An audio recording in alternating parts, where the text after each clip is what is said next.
ప్రభువా నా దేవా, విశ్వానికి రాజా, నా కష్ట సమయాన్న నీ ముఖాన్ని నాకు దాచుకు, నాకు చెవి యొగ్గుము. నేను నిన్ను పిలిచినప్పుడు నాకు వెంటనే జవాబివ్వు. ఇవ్వవా?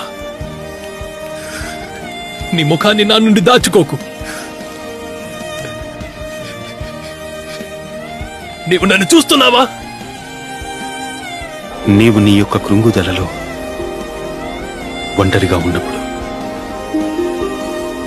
నేను నీ నుండి ముఖం తిప్పుకోలేదు.